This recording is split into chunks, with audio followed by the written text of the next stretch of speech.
Federal Reserve Governor ChristopherWaller discussed the potential for interlinking payment systems between the India and US, but noted that the US system is not yet developed enough to support this. He estimated it will take another couple of years to fully expand the US system, allowing for seamless payments between the two countries. Waller praised India's digital payment success and acknowledged learning from its technology stack and development. He recognized the differences in constraints between the two countries and plans to apply these insights to improve digital payments in the United States. It's been great to kind of understand how it started, what the technology stack is, how it's been developed, how they've got everybody involved, and just basically how to improve the digital payment system. And it's been an amazing success. I've also learned sort of the things that would be very hard for us to try to do in the United States, just different constraints, both politically, privacy, and things like that.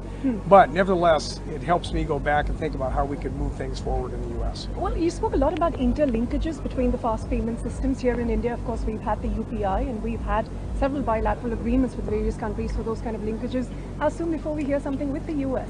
Well, like I said, we can do interlinking, but our system isn't developed yet. So you're going to connect, it's a bridge to nowhere because nothing's going to move until we get our system completely built up. So that's what I try to communicate, that it's going to take us another couple of years to fully expand our system so that if you want to send a payment from India to anywhere in the US, it'll get there, or vice versa. But we're not there yet. So this is just a matter of building out our network, and when it's big enough and it's broad enough, then interlinking would be a serious value proposition. Well, you heard the Economic Secretary in the Ministry of External Affairs earlier talking about how India has been a rule abider so far, but perhaps it can be a rule maker.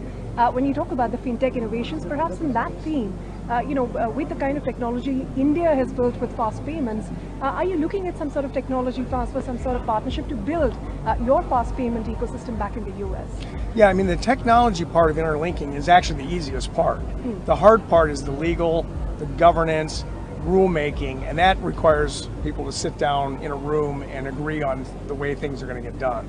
So that's not a technology problem. The technology part is actually fairly easy to do. So anyway, that's where things would have to then move, is how do we agree to do the governance, processing, clearing and settlement of international payments is not a trivial problem, and how that would be done and what exchange rates you would do that at. So that's stuff that would have to be settled on, and that actually, we know from experience with our own ACH that